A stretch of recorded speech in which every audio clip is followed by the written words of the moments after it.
Hey guys, Future Insomniac here. So this is before I recorded the video now.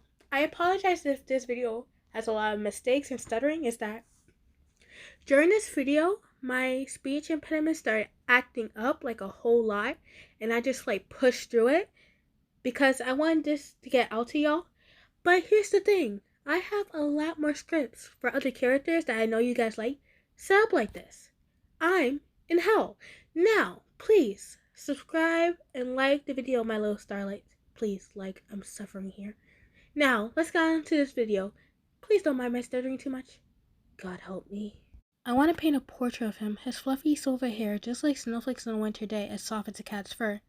His shiny blue eyes always seem so distant, and they give him a sense of maturity.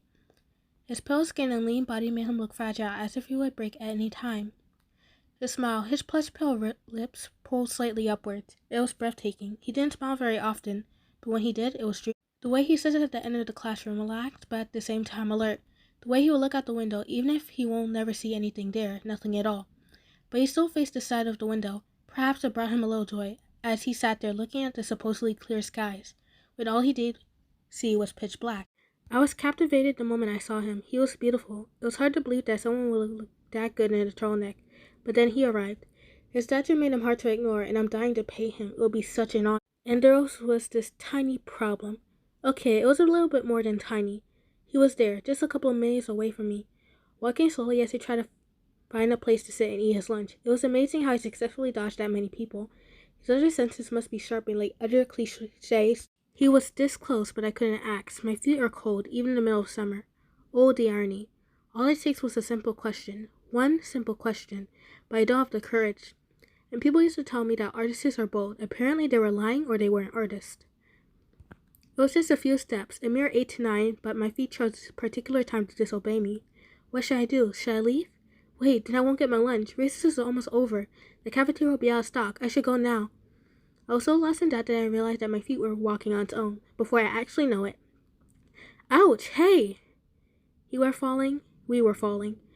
I fell to the ceramic floor with a thud, and I could hear a groan near me. I looked up, and there I saw it. He was rubbing his head with a rather annoyed look, muttering words underneath his breath. My face turned immediately 50 shades of red. Oh my gosh, I'm so sorry! I was stuttering. That words would even come out my mouth properly. I must look so pathetic. What's where you going? Jeez. He struggled to stand up, and with a rather bold tone, he spoke, his voice soft and alluring. You're in my science class, right? Oh, was I found out? Have I been staring at him for too long that he could have realized? Yes. Can I ask you a question? His face showed a look of disinterest as he remarked, You just did. I can feel my cheeks heat up again, and for once I'm thankful he can't see me.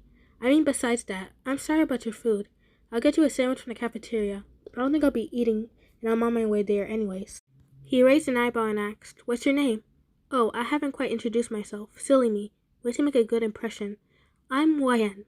He nodded. I'm pretty sure you already know my name, but I'll introduce myself anyways. Name's Killua. He reached his hand out, but his hand wasn't necessarily in front of me.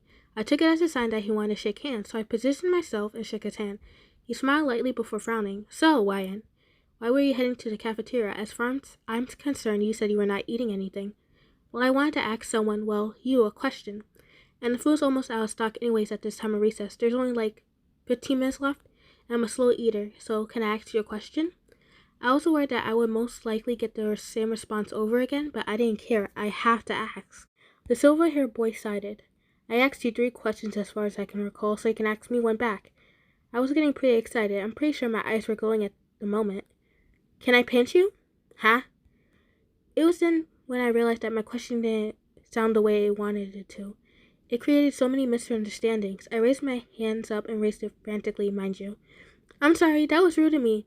I just thought you would suit well in my painting, and well, forget it. I must sound like an idiot. I wonder what Killua, a person who can only see darkness, think I look like. Does he think I'm a freak? Or weird? I'm pathetic. I should just leave without a sound, and he probably won't notice. Sure. Wait, what? Did he just accept? Pardon? He sighed and repeated what he said. Sure, just tell me when and where. I blinked my eyes, processing it all before I almost squealed in excitement. I can hardly believe it. The most beautiful guy I've ever laid eyes on had agreed to let me paint him. He was still there, staring off into blank space, waiting for an answer. He was indeed one of a kind. So how about Friday, after school in the art room? He nodded before excusing himself. His eyes made him look aloof, but it gave him a sense of melancholy. His eyes were what made his features look so special. The bell indicating the end of recess pinched my ears. It was when I realized that I'd been staring at the place Killua was just a few minutes ago, and I'm probably mostly going to get extra excitement before being late for math. I sighed and ran to my class, but I couldn't help but smile. Friday is going to be a wonderful memory. I walked past the long corridors, looking at portraits of the principal and stuff, wishing that the portraits I would make would be as good as them. Not long after I arrived in front of the art room, I opened the door to catch a glimpse of white tufts of hair. There he was, wearing a black t-shirt, a green plaid jacket, complete with cream-colored pants. He must have noticed the sound of the creaking door, for his attention turned to me. YN? I nodded, but then remembered he can't see me, so I replied to him.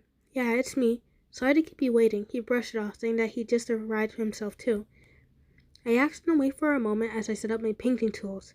When I was ready, he asked, should I pose or something? I smiled. No, just act natural. He looks better that way anyways. You can talk to me if you feel bored. Oh, and I got my laptop, so if you have any particular song you want to listen to, you can tell me. I'll find it for you. He nodded briefly before sitting down on the place I set for him. I began to paint him to the best of my abilities. His face was already carved out perfectly, every detail, every look and cranny. His features are hard to copy, but I tried my best. His eyes always looked so abstract. It made him look more and more attractive. Even that was the hardest part to paint. I kept stealing glances at him, and I couldn't help but blush. It's kind of embarrassing when I know someone beautiful is watching me. Hearing that, I almost smudged the painting and almost dropped my brush. What? Why is he? How does he? He must sense my confusion as his lips pursed up into a smile as he answered. I kind of told my friends about the whole painting thing. Gon told me that you're very pretty and kind. I told Leorio and he said I was lucky. Even Kurapika, who doesn't really care about girls, said you were beautiful. Since silence. I'm going to kill those three. I have never and ever been close to being beautiful. I looked at him uncomfortable. Don't you think you're not beautiful? I replied, though unsure of my own answer. I don't think I'm that pretty. But that's what you think. 3 of my friends said you're pretty. So why don't you at least think you should be called beautiful? Oh, it's not my place to say. Sorry. That's true. He can't see me anyways. I sighed and continued painting, adding its final touches. The painting came out pretty well, actually. I couldn't help but smile at it, knowing that it was my most prized possession. I'm done, Killua. The boy's lean face sparkled in interest. Really, can you describe it to me?